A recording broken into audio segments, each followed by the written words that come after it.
வணக்கம்.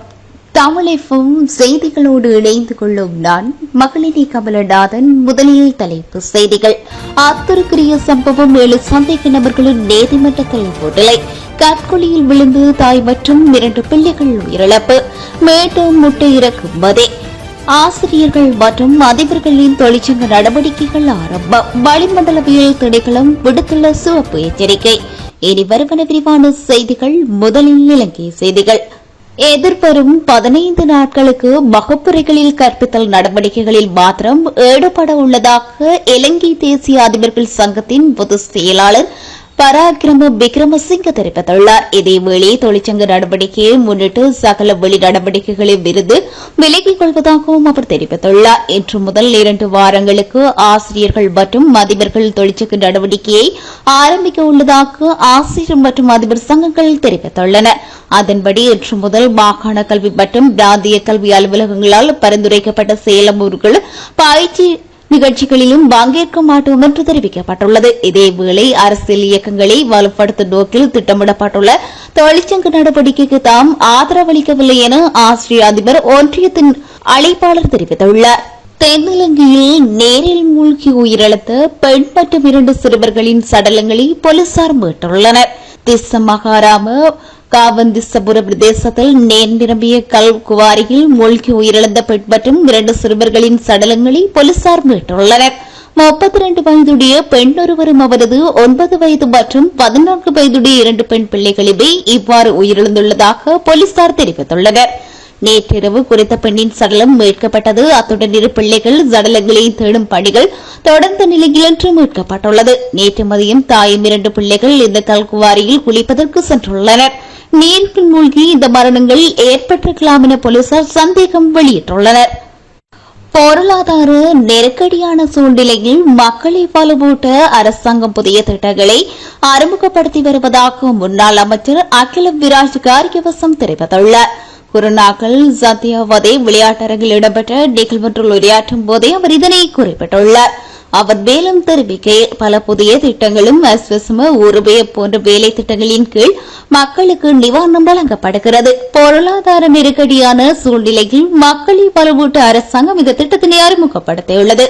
இந்த நிவாரணங்களை கொண்டு வாழ்க்கையை வலுப்படுத்திக் கொள்ளுமாறு கேட்டுக் கொள்கின்றோம். மேலும் இலங்கைக்காக வெளிநாடுகளில் பாடுபடுவோரின் குடும்பங்களை பலப்படுத்தும் நோக்கத்திலும் அரசாங்கம் இவ்வாறான திட்டங்களை செயற்படுத்துகிறது என சுட்டிக்காட்டியுள்ளார். கட்டுநாயக்க சர்வதேச விமான நிலையத்தில் கைது செய்யப்பட்ட தேசிய பாதுகாப்பு கற்கைகள் நிறுவனத்தின் முன்னாள் பணிப்பாளர் அசங்க அபேய குணசேகர பிடியில் செல்ல அனுமதிக்கப்பட்டுள்ளார். நீர்கொழும்பு நீதவான் நீதிமன்றத்தில் நேற்று முன்னிலைப்படுத்தப்பட்ட போதே அவருக்கு பிணை வழங்கப்பட்டுள்ளது. அசங்க அபேய குணசேகர நேற்று டோபாவில் இருந்து இலங்கைக்கு திரும்பிய போதே விமான நிலையத்தில் குடிபரப்பு மற்றும் குடியகல்வு திணைக்கள அதிகாரிகளினால் கைது செய்யப்பட்டு போலீசாரிடம் ஒப்படைக்கப்பட்டுள்ளார். இந்நிலையில் உள்நாட்டு இறைவரி திணைக்களத்தினால் ஆரம்பிக்கப்பட்ட நடவடிக்கை தொடர்பில் வெளியிடப்பட்ட திறந்த பிடியாணைக்கு அமைய அசங்க அபேய குணசேகர கைது செய்யப்பட்டுள்ளதாக போலீசார் தெரிவித்துள்ளனர்.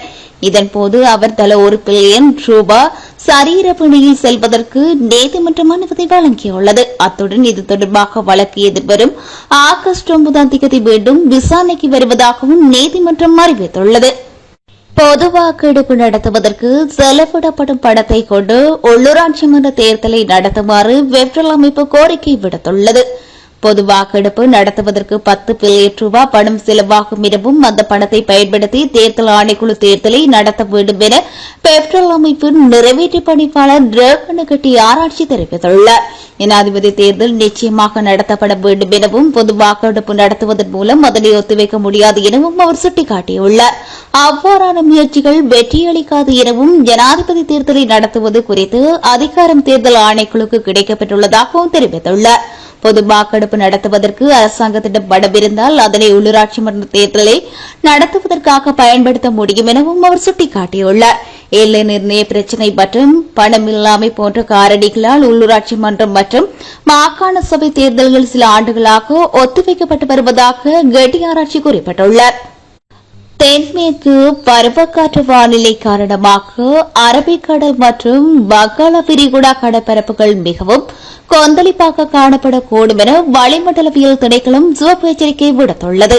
இதனால் அந்த கடல் பகுதியில் செயற்படும் நெடுநாள் மீன்பிடி படகுகளின் கடற்தொழிலாளர்கள் மற்றும் கடல்சார் சமூகத்தினர் உடனடியாக கரைக்கு பாதுகாப்பான பகுதிகளுக்கு வருமாறு அறிவுறுத்தப்பட்டுள்ளனர். அந்த கடல் பகுதிகளில் 70 தொடக்கம் 80 கிலோமீட்டர் வேகத்தில் காற்று வீசக்கூடும் என்பதுடன் கடல் பகுதிகள் மிகவும் கொந்தளிப்பாக காணக்கூடும் எனவும் கூறப்பட்டுள்ளது.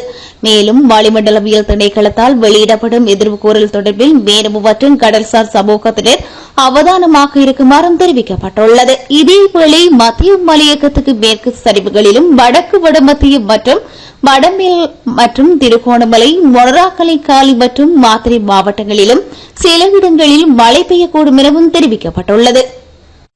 யாழ்ப்பாணம் வட்டுக்கோட்டை பகுதியில் வேதியால் சென்ற குடும்பஸ்தர் மோட்டார் சைக்கிள் மீது வாழ்வெட்டு குழுவினர் தாக்குதல் நடத்தியுள்ளனர்.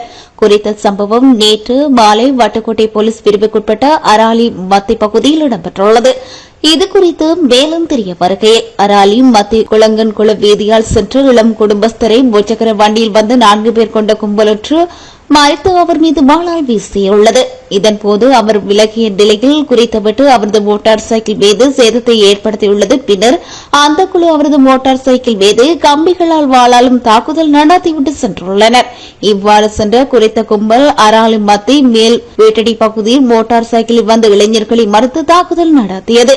குறித்த இளைஞனின் கையில் வாழ்வெட்டு காயமும் உடலில் அடிகாயமும் ஏற்பட்டது. இந்நிலையில் தாக்குதலுக்குள்ளானவர்கள் வட்டுக்கோட்டை போலீஸ் நிலையத்துக்கு சென்று அங்கு குறித்து தெரிய வருகையில் குறித்த கும்பலூரை விட்டு எந்தவும் வெளியேறவில்லை, நீங்கள் வந்தால் அவர்கள் கைது செய்யலாம் என தெரிவித்து போலீசார் அசந்தியினமாக செயற்பட்டு அவர்களை வெளியேற்றியதாக குற்றம் சாட்டப்படுகிறது. பின்னர் குறித்த இளைஞன் 107 என்ற அவசர போலீஸ் இலக்கத்துக்கு தொடர்பு கொண்டு அவர்களுக்கு இது குறித்து தெரியப்படுத்திய பின்னரே போலீசார் இதுகுறித்து விசாரணைகளை செய்துவிட்டு சம்பவ இடத்துக்கு சென்றதாக பாதிக்கப்பட்டவர்கள் தெரிவித்துள்ளனர். பாதிக்கப்பட்ட இருவரும் வட்டுக்கோட்டை போலீஸ் நிலையத்தில் முறைப்பாடு பதிவு செய்த நிலையில் போலீசார் விசாரணைகளை மேற்கொண்டு வருகின்றனர். ஜனாதிபதி தேர்தல் குறித்த முக்கிய அறிவிப்பு எந்த வாரத்தில் வெளியிடப்படும் என தேர்தல் ஆணைக்குழு அறிவித்துள்ளது.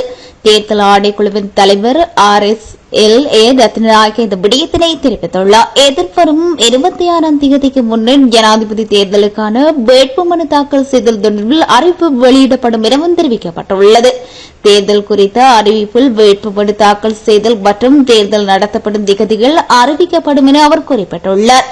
தேர்தல் குறித்து அறிவித்து 16 முதல் 21 நாட்களில் வேட்புமனுக்களை கோரி அதன் பின்னர் 4 அல்லது 6 வார காலத்துக்குள் தேர்தல் நடாத்தப்படும் என அவர் தெரிவித்துள்ளார். அத்துடன் ஜனாதிபதி தேர்தலுக்கான நிதி பெற்றுக் கொள்ளல் தொடர்பில் நிதி அமைச்சுடன் பேச்சுவார்த்தை நடத்தப்பட்டு வருவதாகவும் அவர் குறிப்பிட்டுள்ளார். மேலும் போலீஸ் மா அதிபர் மற்றும் அரசாங்க அச்சகமா அதிபர் உள்ளிட்டவர்கள் தேர்தலுக்கு பூரண ஒத்துழைப்பு வழங்குவதாக உறுதியளித்துள்ளதாகவும் அவர் கூறியுள்ளார்.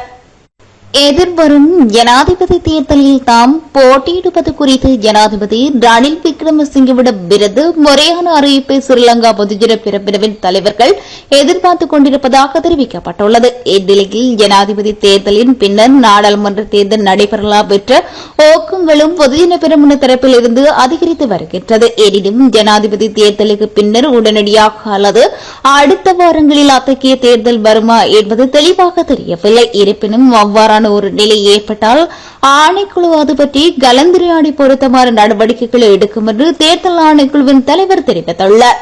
முன்னதாக மஹிந்த ராஜபக்ச மற்றும் பசில் ராஜபக்ச ஆகியோருடன் கடந்த வாரத்தில் நடைபெற்ற காலை உணவு சந்திப்பு ஒன்றின் போது ரணில் விக்ரமசிங்கே ஜனாதிபதி தேர்தலின் பின்னர் மற்றும் ஒரு தேர்தல் இடம்பெறும் என்று செய்தியை தெரிவித்திருந்தார் என்பதையும் அரசியல் தரப்புகள் இந்த இடத்தில் சுட்டிக்காட்டியுள்ளன. கொரோனாவில் மெல்சரிப்புற பகுதியில் 79 வயதுடைய பெண்ணின் தலையில் பலாப்பழத்தால் தாக்கி கொலை செய்த 29 வயது இளைஞர் கைது செய்யப்பட்டுள்ளார். மெல்சரிப்புற வடவன கிராமத்தில் வசித்து வந்த 79 வயதுடைய 4 பிள்ளைகளின் தாயி இவ்வாறு கொல்லப்பட்டுள்ளதாக மெல்சரிப்புற போலீசார் தெரிவித்துள்ளனர். இரு குடும்பங்களுக்கு இடையில் ஏற்பட்ட தனிப்பட்ட தகராறு காரணமாக இந்த கொலை சம்பவம் இடம்பெற்றுள்ளதாக போலீசாரின் ஆரம்பகட்ட விசாரணைகள் மூலம் தெரியப்பட்டுள்ளது. கொலை சம்பவம் தொடர்பில் நீதவான் விசாரணைகளை பரிசோதனையில் மேற்கொள்ளப்பட்ட பின்னர் மரணத்துடன் தொடர்புடைய சந்தேக நபரான இளைஞன் கைது செய்யப்பட்டுள்ளார். அத்துடன் கொலைக்கு பயன்படுத்தப்பட்ட பலாப்பழமும் போலீசாரால் கைப்பற்றப்பட்டுள்ளது. சாவகச்சேரி வைத்தியசாலையில் இடம்பெற்றுள்ள ஊழல் மோசடிகள் தொடர்பாக அண்மையில் ஏற்பட்டிருந்த சர்ச்சையான நிலைமையினை தொடர்ந்து வைத்தியசாலை நிர்வாகத்தினை கண்காணிக்கும் நோக்கில் 15 பேர் கொண்ட அபிவிருத்தி குழு ஒன்று நியமிக்கப்பட்டுள்ளது. அமைச்சர் டக்ளஸ் தேவானந்தா தலைமையில் சாவகச்சேரி ஆதரவு வைத்தியசாலையில் பிரச்சினைகள் தொடர்பாக கலந்துரையாடல் ஒன்று நேற்று இடம்பெற்றுள்ளது. குறித்த கலந்துரையாடலில் வைத்தியர் அர்ச்சனாவினால் முன்வைக்கப்பட்ட குற்றச்சாட்டுகள் தொடர்பாக கலந்துரையாடப்பட்டிருந்தது. அத்துடன் வைத்தியர் அர்ச்சனாவை மீண்டும் சாவகச்சேரி வைத்தியசாலைக்கு வைத்திய அத்தியட்சராக நியமிப்பதற்கான ஏற்பாடுகள் தொடர்பாகவும் அமைச்சர் டக்ளஸ் தேவானந்தாவுடன் விரிவாக கலந்துரையாடப்பட்டுள்ளது. மேலும் வைத்தியர் அர்ச்சனா முன்வைத்த குற்றச்சாட்டுகள் உட்பட 16 குற்றச்சாட்டுகள் எழுத்து மூலமாக அமைச்சர் டக்ளஸ் தேவானந்தாவிடம் கையளிக்கப்பட்டுள்ளதாகவும் தெரிவிக்கப்பட்டுள்ளது. இந்நிலையில் குறித்த விவகாரத்தில் உடனடியாக நிவர்த்தி செய்யக்கூடிய பிரச்சினைகள் நிவர்த்தி செய்யுமாறு கூறிய அமைச்சர் ஏனைய விடயங்கள் தொடர்பாக சுகாதாரத்துறை அமைச்சர் ரமேஷ் பத்ரடம் மற்றும் ஜனாதிபதி ரணில் விக்ரமசிங்கே ஆகியோருடன் கலந்துரையாடி தீர்க்குமாறு ஒரு பதிலை வழங்குவதாக குறிப்பிட்டுள்ளார். அத்துடன் 15 அங்கத்தவர் உள்ளடக்கிய அபிவிருத்தி குழு ஒன்று தெரிவு செய்யப்பட்டு மாதாந்தம் ஒரு கலந்துரையாடலை வைத்தியசாலை நிர்வாகத்துடன் நடாத்த வேண்டும் என குறித்த கூட்டத்தில் தீர்மானிக்கப்பட்டுள்ளது. இன்று முதல் ஒரு முட்டை சந்தையில் 42 ரூபாய்க்கு விற்பனையாகும் என முட்டை உற்பத்தியாளர் சங்கம் தெரிவித்துள்ளது. எதிர்காலத்தில் முட்டையின் விலையை மேலும் குறைக்க நடவடிக்கை எடுக்கப்படும் என சங்கத்தின் தலைவர் தெரிவித்துள்ளார். எவ்வாறாயினும் முட்டையின் விலையை கட்டுப்படுத்தும் வகையில் எதிர்காலத்தில் மீண்டும் முட்டை இறக்குமதி செய்ய அரசாங்கம் தீர்மானித்துள்ளதாக தெரிவிக்கப்படுகிறது. இதேவேளை வர்த்தக அமைச்சர் நளின் பெர்னாண்டோ தெரிவிக்கையில் இலங்கைக்கு மீண்டும் முட்டைகளை இறக்குமதி செய்வதற்கான தீர்மானம் என்று அறிவிக்கப்பட உள்ளதாக அவர் குறிப்பிட்டுள்ளார். வெளிநாட்டில் பணிபுரியும் இலங்கையர்கள் கடந்த 2019 ஆண்டில் இலங்கைக்கு 6.1 பில்லியன் டாலர்களை அனுப்பியமையினாலே இலங்கையில் ஒரு நாடாக காலொன்று நிற்க முடிந்தது என தொழில் மற்றும் வெளிநாட்டு வேலைவாய்ப்பு அமைச்சர் மனுச நாணயக்கார் தெரிவித்துள்ளார். குருநாகல் சத்யாபாத் விளையாட்டு அரங்கில் இடம்பெற்ற நிகழ்வில் உரையாற்றும் போது அமைச்சர் மனுச நாணயக்காரை இவ்வாறு தெரிவித்துள்ளார். கடந்த 2022 ஆண்டில் இது 3 பில்லியன் டாலர்களாக குறைந்தது போனது. எவ்வாறாயினும் ஜனாதிபதி ரணில் விக்ரமசிங்கேவினால் முன்னெடுக்கப்பட்ட வேலை திட்டத்துக்கு வலு சேர்க்கும் வகையில் இந்த வருடத்தில் இதுவரையான காலப்பகுதியில் 12 பில்லியன் டாலர்களை வெளிநாட்டு பணிபுரிபவர்கள் இலங்கையை அனுப்பியுள்ளார்கள். இவ்வாறு அமைச்சர் மனுச நாணயக்கார் மேலும் குறிப்பிட்டுள்ளார். அத்திருக்கிரிய பச்சை குத்தும் மையத்தில் கிளப் வசந்த உள்ளிட்ட இருவர் சுட்டுக் கொல்லப்பட்ட சம்பவம் தொடர்பில் விளக்கமறியலில் வைக்கப்பட்டுள்ள 7 சந்தேக நபர்களும் நீதிமன்றத்தில் இன்று முன்னிலைப்படுத்தப்பட்டுள்ளனர். பச்சை குத்தும் மையத்தின் உரிமையாளர் உள்ளிட்ட சந்தேக நபர்கள் பலத்த பாதுகாப்புக்கு மத்தியில் கடுவல நீதிவான் நீதிமன்றத்துக்கு அழைத்து வரப்பட்டதாக தெரிவிக்கப்படுகிறது. கடந்த ஜூலை மாதம் 8ஆம் தேதி அத்திருக்கிரியில் இடம்பெற்ற கொலை சம்பவத்தில் சந்தேகத்தின் பேரில் 7 பேர் கைது செய்யப்பட்டிருந்தனர். இந்நிலையில் அவர்களை எதிர்வரும் 22ஆம் தேதி வரை விளக்கமறியல் வைக்க உத்தரவிடப்பட்டிருந்தமையும் குறிப்பிடத்தக்கது. இனி வருவது இந்திய செய்திகள். பங்களாதேஷில் தொடர்ந்தும் வன்முறையை அடுத்து அந்நாட்டிலிருந்து 1000 இந்திய மாணவர்கள் நாடு திரும்பியுள்ளதாக இந்திய ஊடகங்கள் செய்தி வெளியிட்டுள்ளன. இந்திய மாணவர்களை பாதுகாப்பாக அழைத்து வர இந்திய வெளியுறவு அமைச்சகம் தேவையான நடவடிக்கைகளை எடுத்து வருவதாகவும் தெரிவிக்கப்படுகிறது. அதன்படி பங்களாதேஷில் உள்ள இந்திய மாணவர்களை நேபாளம், பூட்டான் வழியாக நாடு திருப்புவதற்கான தேவையான நடவடிக்கைகள் எடுக்கப்பட்டு வருவதாக இந்திய வெளியுறவு அமைச்சகம் குறிப்பிட்டுள்ளது. பங்களாதேஷில் சுதந்திர போராட்ட தியாகிகளின் வாரிசுகளுக்கு அரசு வேலை வாய்ப்புகளில் 30% இடஒதுக்கீட்டை எதிர்த்து இந்நாட்டு கழக மாணவர்கள் போராட்டத்தில் ஈடுபட்டு வருகின்றனர். அரசுக்கு எதிராக இடம்பெற்று வரும் இந்த போராட்டத்தில் 130க்கும் மேற்பட்டோர் உயிரிழந்துள்ளதுடன் ஆயிரக்கணக்கான காயமடைந்துள்ளதாக தெரிவிக்கப்படுகிறது. இந்தியா கேரள மாநிலத்தில் நிபா வைரஸினால் பாதிக்கப்பட்ட 14 வயது சிறுவன் உயிரிழந்த நிலையில் சுகாதார அதிகாரிகள் மக்களுக்கு எச்சரிக்கை விடுத்துள்ளனர். அத்துடன் இந்த வைரஸினால் பாதிக்கப்பட்ட மேலும் 60 பேர் ஆபத்தான நிலையில் இருப்பதாக மாநில சுகாதார அமைச்சர் தெரிவித்துள்ளார்.